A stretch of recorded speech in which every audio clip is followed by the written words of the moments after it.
Hello everybody and welcome back. It seems that their mysterious puppet master has revealed himself. And What do I he's a want? Oh boy, the answer is so simple, but so hard to put into words. Unstable stability.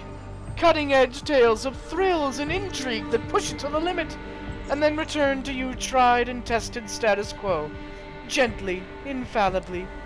A system full of distractingly moving parts which simulate conflicts so convincingly that its users never feel a need to direct their energy towards upsetting the system.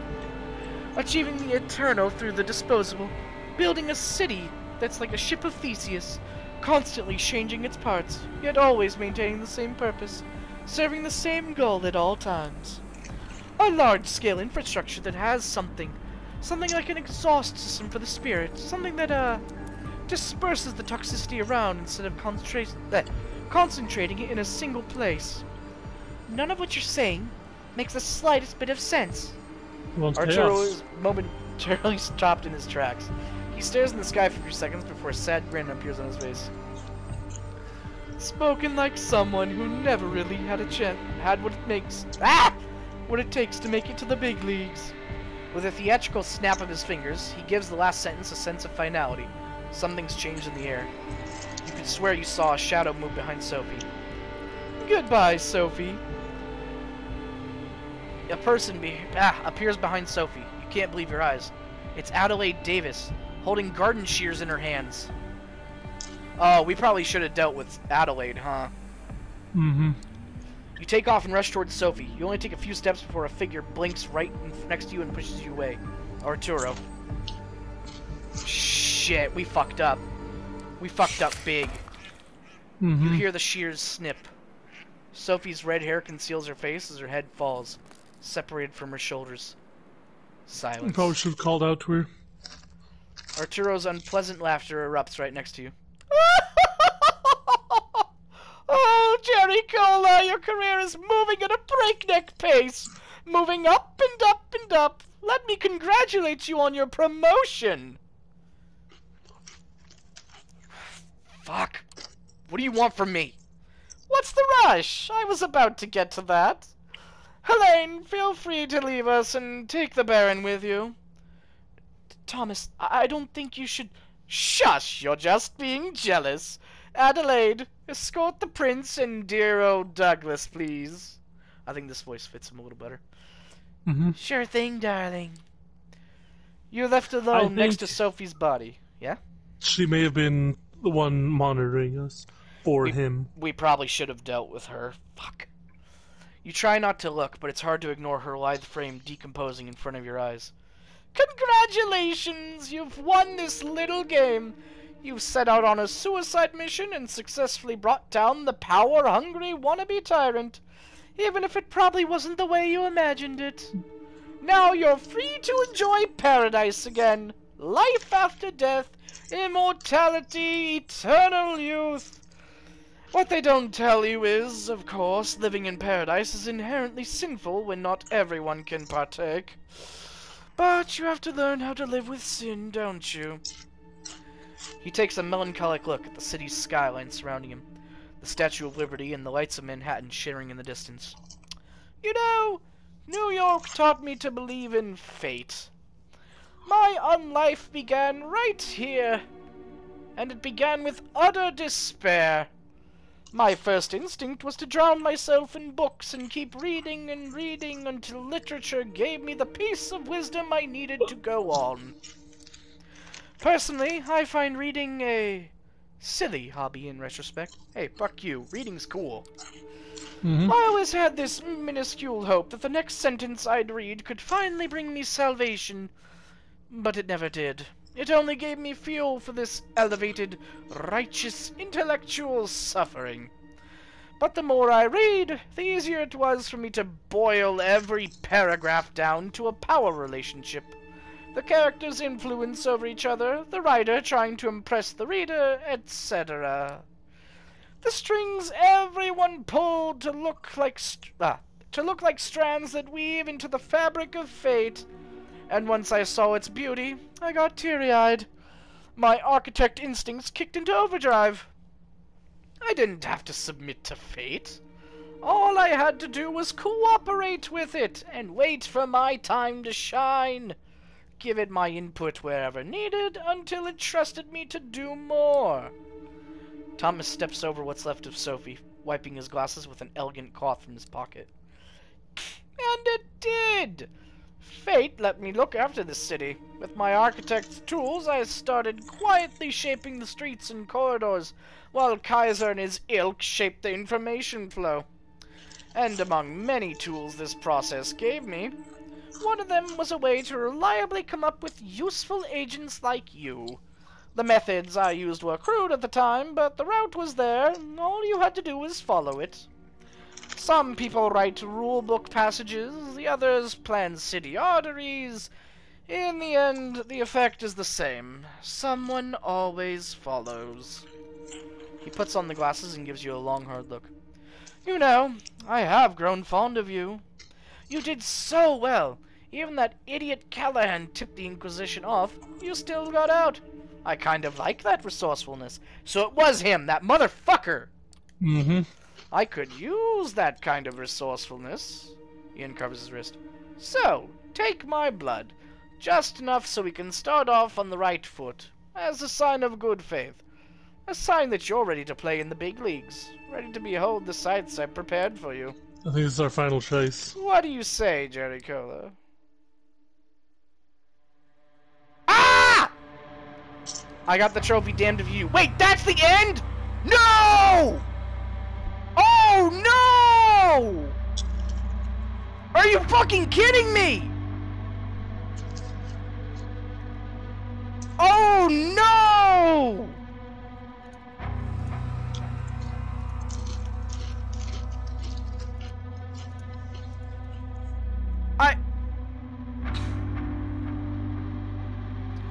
Okay, I'm looking it up now. The game has one main ending, which is disappointing, unsatisfying cliffhanger, 2 premature endings. Wait, so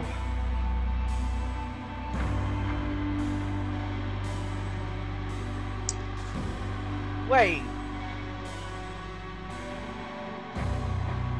Did we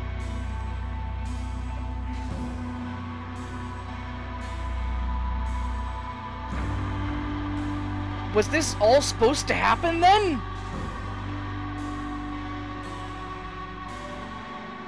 I mean, I know there's the second part, Shadows of New York, but all that, but it says there's only one ending, but it feels like we messed up.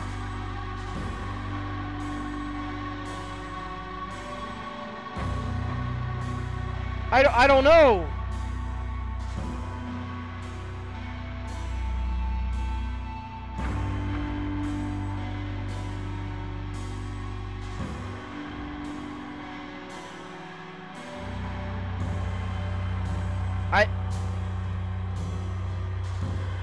I'm looking it up now, and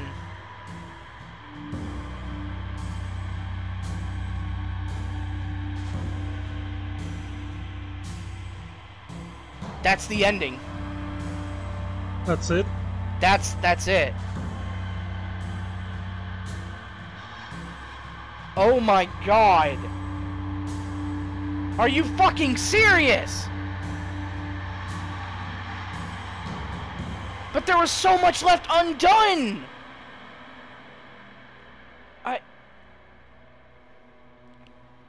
Oh my god, I can't even load the game. Look at that. It deleted. It deleted. Oh my god! Okay. I need to check this out. Ventru or Toreador? We're checking this shit now. Let's do Ventru. Okay. It's kind of cute. Amanda. What do you want the name to be?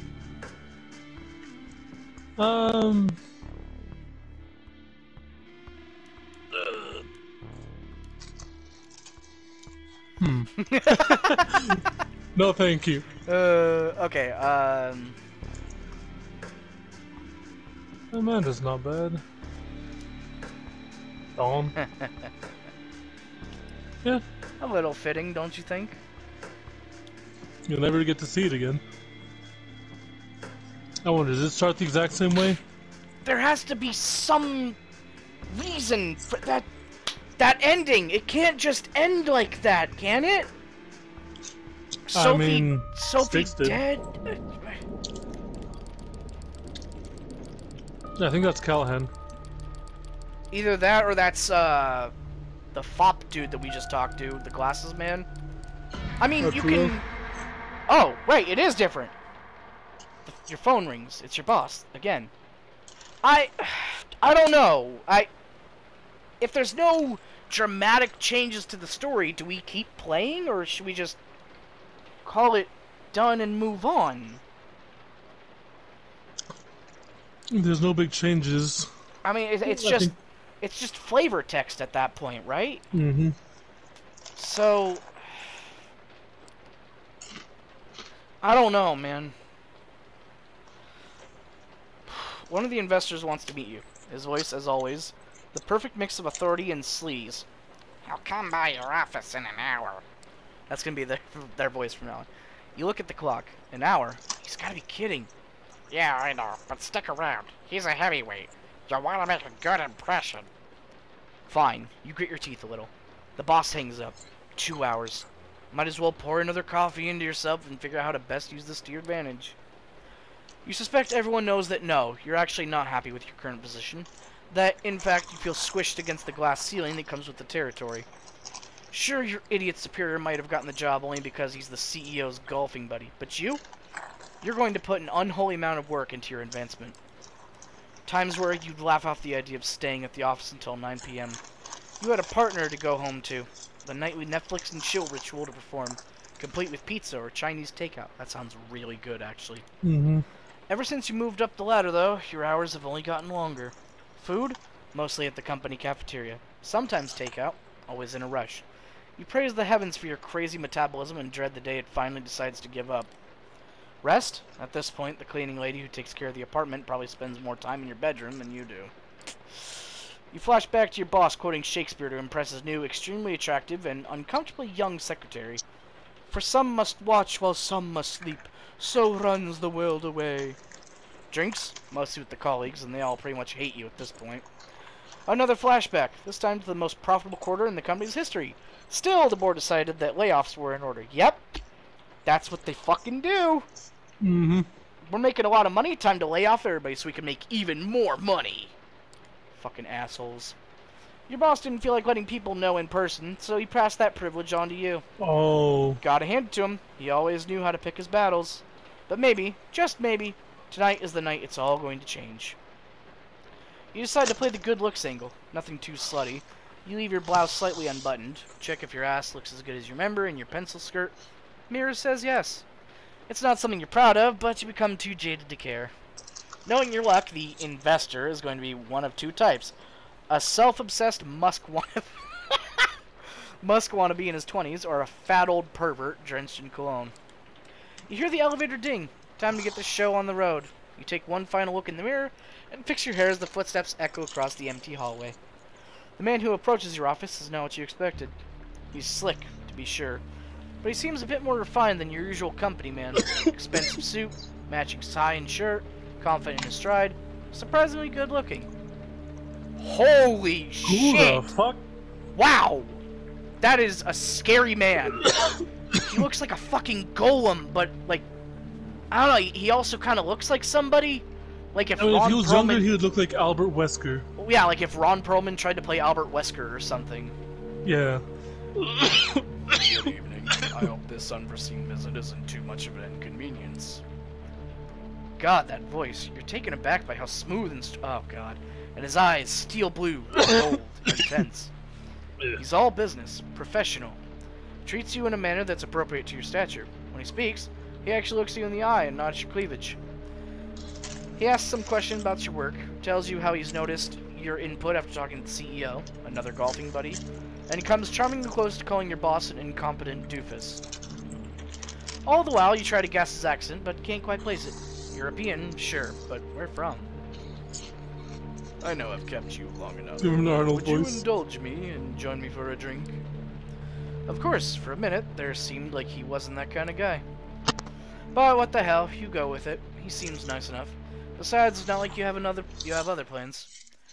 The investor has a limo waiting downstairs, and Oh, hey. I've been here before. High-end restaurant in Williamsburg. The seat is waiting for you in the deluxe lounge. It's just the two of you. You talk about this and that. Your companion seems to have a knack for history. You know what we could do? We could keep playing this and go through the story beats that we didn't get to before. Because we focused a lot on D'Angelo, and then we did the news reporter thing, and I feel like that was the wrong step to take, you know? Mm-hmm. So, do you want to keep doing this, or should we just call it? I've been having fun with this, and I am curious. Alright, so we'll keep going then. So tell me, what would you do if you had full control of the company? You almost choke on your wine.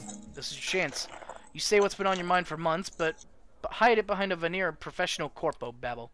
Refocusing, listening to your instincts for once. Restructuring, kicking out your boss. Aggressively pursuing new markets, getting the hell away from all these horrible people. He likes the sound of that. He leans forward, his eyes flash with intensity and something else. A strange emotion that wasn't there before. Hunger. You will do just fine. His words echo inside your head as you black out. You wake up, God only knows how much later. As you try to piece together what happened, you hear a familiar... please. Sorry. I can hear the crunch. The investor, or whoever the hell he is talking to someone. You suddenly recall snippets, fragmented memories. His sapphire eyes intently locked with yours, his teeth suddenly longer and sharper. And something else, a feeling on your neck, that takes you back to your last orgasm. A company trip to Florida, a sweaty room, the cutie from HR who doesn't work anymore, and then darkness. Yes, I'm done here. Consider my debt paid. Oh, so we're seeing... See, I also like this because now we've unlocked a bit more of the larger story here, now that we know what's going on.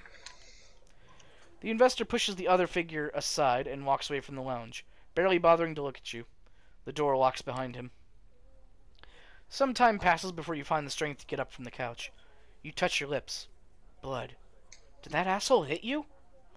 You try to stand up, but your head is pounding, and your stomach is like a heavy knot, pulling you down. You didn't have that much to drink. You must have spiked your wine.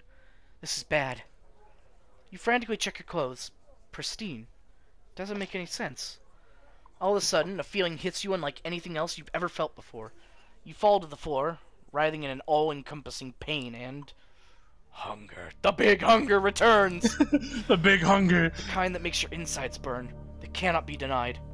You try to calm yourself down with a breathing exercise they taught you at some bullshit mindfulness course.